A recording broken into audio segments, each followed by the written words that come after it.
Bij Cambuur rint een project met probleemjongeren en bij de Dragster Boys wordt de kantine broekt als bennenopvang. Zo denken ze bij ONS in Snits ook nooit over hoe ze meer binding met de buurtbewoners krijgen kunnen. Juster Jong wordt daarover discussieerd en de Kamerlid van de Sportadviserie in Amsterdam met voorbeelden.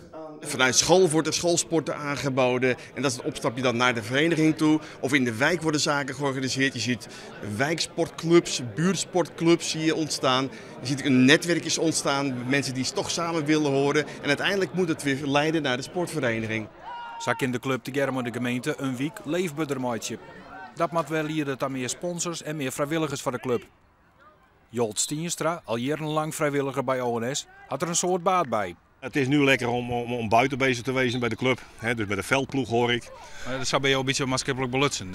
Ja, nou dat is zeer belangrijk dat je maatschappelijk belutsen bent. Bovendien, ik ben met pensioen en mijn vrouw werkt nog, dus dan kan ik mijn vrije tijd op die manier ook een beetje te bedden brengen. Dus, ONS zal in april starten met een reïntegratieproject van werklezen van Santje rond zo'n 20 jaar. Die dus van allerlei activiteiten doen, die sporten op je velden, die onderricht krijgen hier in ons gebouw. Die wij verzorgen voor een lunch en een ontbijt bij ons. En die begeleid worden door andere mensen.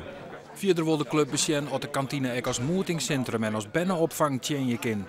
Maar hoe krijg je de mensen nu de buurt naar het sportcomplex daar? Het is natuurlijk ook zo, de moderne media geven ook voldoende mogelijkheden. Internet is een makkelijk medium.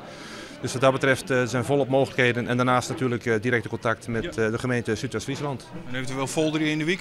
Een folder in de week, dat is ook een hele makkelijke. Dus dat kost tegenwoordig ook niks meer, drukwerk.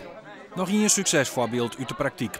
Ik heb nou bij mijn eigen vereniging een schooldirecteur gevonden. Die hebben een brede school gevormd met een ecumenische school, een openbare school en een islamitische school. Dus één brede school. En die komt bij ons sporten en dat is succes. Kinderen, bijna allemaal allochtoon, die echt geen vereniging weten, die komen langzaam bij die vereniging kijken en die vinden dat leuk en dat zijn supertalenten allemaal.